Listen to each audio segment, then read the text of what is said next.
Bonjour à toutes et à tous et bienvenue sur On en parle. Et aujourd'hui, on va continuer le Bismarck de chez Hachette avec le numéro 9.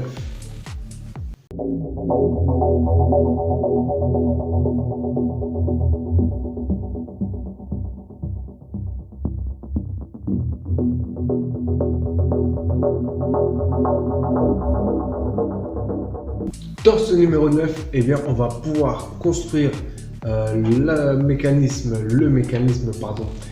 de l'encre. Et à ce qui paraît, c'est une étape assez compliquée parce qu'il y a un sens. Donc j'espère que je ne vais pas me tromper parce que moi je suis assez maladroit. En tout cas, on va voir ça au montage.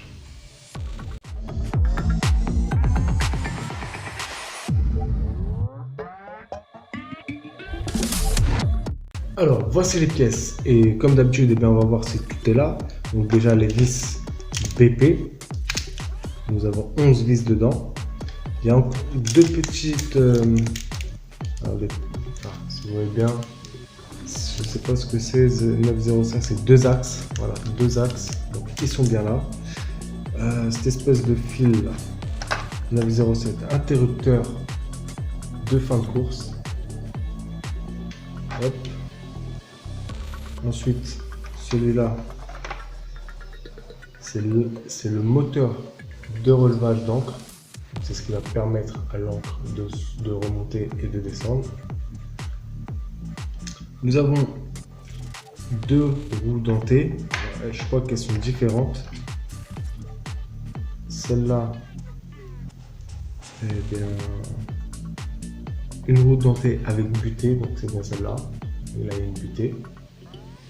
C'est 904 et une roue dentée simple. Il n'y a pas de butée. Et puis nous avons plein de petites trous. Il y en a deux qui sont pareils. Et il y en a une autre qui est totalement différente pour, je pense, le mécanisme. Donc on a tout ce qu'il faut. On passe à l'étape 1. Alors, pour cette étape 1, il va falloir prendre ce que l'on avait fait dans le fascicule numéro 7 et un axe plus une roue dentée simple. Donc dans le fascicule, ils disent de mettre l'axe dans ce trou ici, et moi ce que je vous conseille, vous faites comme vous voulez, vous prenez la roue dentée, l'axe, et vous mettez l'axe dans la roue dentée et ensuite vous positionnez dans le trou indiqué. Hop. Comme ceci. Voilà. Et donc on continue avec toujours la même chose. On prend un axe un axe, et on le met dans le trou qui est juste à côté. Avec la roue dentée et la butée. Alors faites bien attention. Donc on va mettre comme ceci. Et faites bien attention, il faut que la butée soit vers vous. Quand vous posez, on va faire comme ça. Hop, voilà. Et la butée, il faut qu'elle soit vers vous. Faites bien attention. Comme ceci. Voilà. Tout simplement. Il faut vraiment que la butée soit vers vous. Ensuite, nous prenons la roue dentée double avec son axe intégré et on la met juste ici. Voilà, comme ceci. Là, on a les trois qui sont positionnés. Ensuite, nous prenons les deux roues dentées avec les axes et nous les mettons sur le côté. Il faut que les roues dentées soient vers nous. Donc, si ça ne rentre pas, ça doit être celui-là, comme ceci. Donc c'est le petit, c'est vrai, ça n'a pas la même longueur. L'un qui est un peu plus long que l'autre. Donc le petit va ici, comme ceci. Voilà. Donc là, quand je tourne, ça marche. Okay. Dans l'étape 2, maintenant, on doit prendre le moteur et cette petite tige que l'on avait fait, qu'on avait eu lors du fascicule numéro 7. Il va falloir prendre la partie grise que vous voyez là et la mettre sur le moteur, comme ceci. Voilà. Comme ceci. Alors, il va falloir prendre cette partie et la placer ici. Hop, comme ceci. Voilà.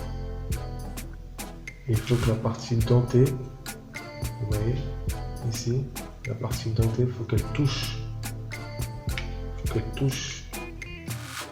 La partie qui est là.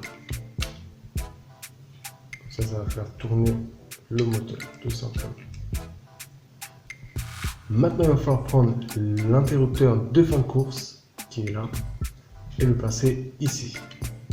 Alors, faites attention, il faut que la butée de cet interrupteur soit à gauche de la butée de la roue dentée. Voilà, comme ceci. Et bien maintenant, il va falloir refermer le tout. Et ça va être un petit peu galère. Hop. Disons que c'est surtout les deux là qui sont ici. Voilà. Hop. Ok. Ça, c'est bon. Voilà. C'est refermé. Et donc il va falloir visser avec des vis BP. Donc les vis qui sont là. Hop. Alors il en faut 1, 2, 3, 4, 5, 6, 6. On prend le tournevis, les vis et on referme tout ça.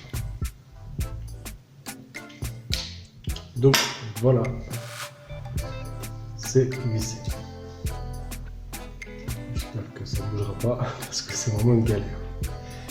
Alors dans cette étape 3, il va falloir placer les chaînes dans les trous. Alors les trous qui sont ici. Deux petits trous ici. Vous voyez? Donc on prend les chaînes et on les place. Comme ceci.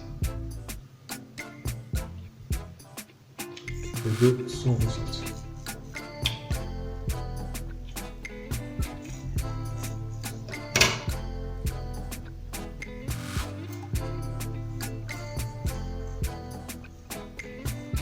Donc après avoir placé les chaînes, il va falloir visser le mécanisme. Donc là nous avons le picot. Hop, normalement ça rentre.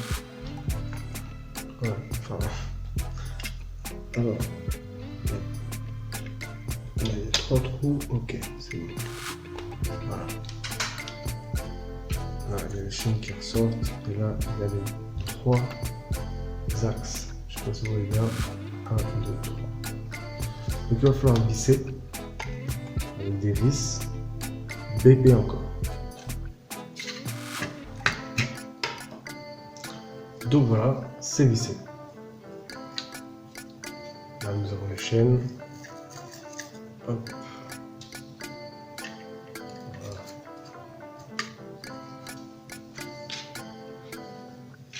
Donc maintenant il va falloir prendre le cabestan, cette petite pièce que l'on avait dans le premier numéro et qu'il fallait mettre de côté, et on va mettre un petit peu de colle déjà. Voilà. On va mettre un petit peu de colle, et surtout ce qui est intéressant c'est que vous voyez là il y a un axe, on le voit, et bien grâce à ce cabestan on va le cacher. Je trouve ça cool. Alors, prenez une pince. Hop. Je fais un petit peu de colle dessus, comme ça, voilà. Et ensuite, il va falloir le positionner sur l'axe.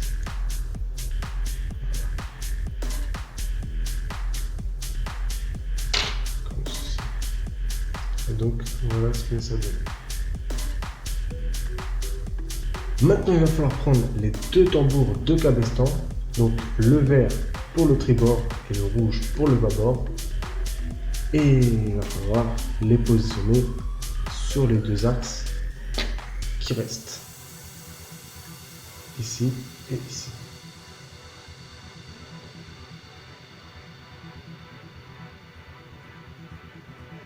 Comme ceci, donc alors tribord,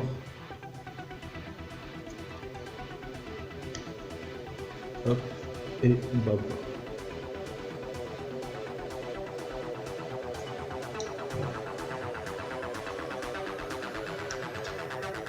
Comme ceci.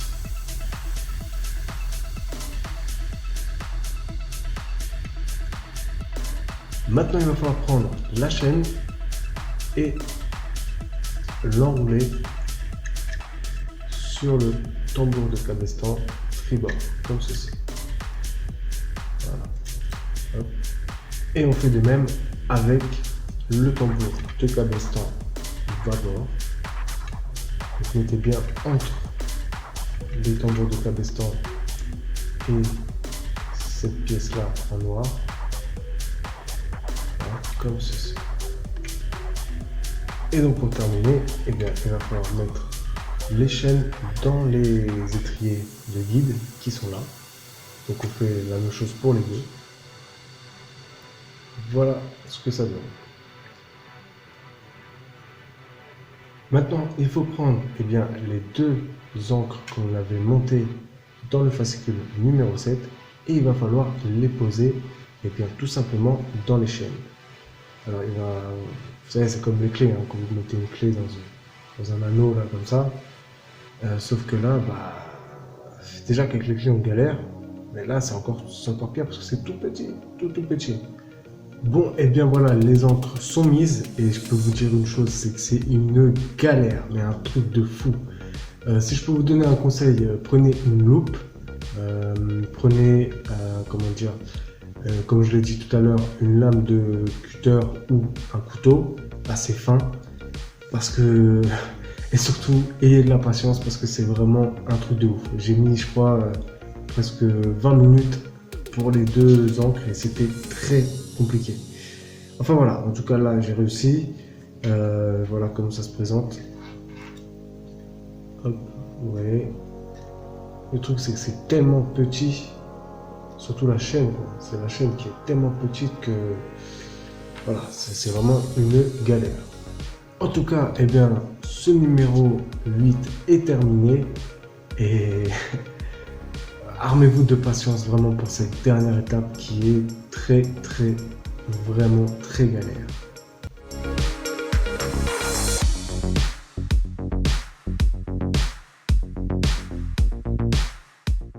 Et bien voilà pour ce numéro 9 et donc comme je vous l'ai dit, franchement les encres là c'est une dinguerie. Franchement j'ai mis entre 20 et 30 minutes, je pétais un câble, un truc de malade, un truc de fou. Alors, armez-vous de patience parce que c'est vraiment très compliqué parce que c'est tout petit, donc il faut vraiment une loupe et même avec une loupe, voilà, il faut aussi en même temps un cutter ou un couteau pour pouvoir un petit peu comment dire, ouvrir l'anneau tout simplement qui se trouve ici, un tout petit comme ça là. Ah moi c'est un truc de malade. J'ai cru que j'allais le faire à main, carrément. Enfin voilà. Écoutez, la vidéo se termine et j'espère que vous avez apprécié cette vidéo. Et si c'est le cas, eh bien likez, ça fait toujours plaisir. Si vous avez des choses à dire, laissez un commentaire. Et bien sûr, si toi qui vois cette vidéo, qui n'est pas abonné à ma chaîne, je t'invite à t'abonner, c'est une chaîne polyvalente. Sur ce, moi je vous dis à bientôt pour de nouvelles vidéos. Prenez soin de vous. Au revoir.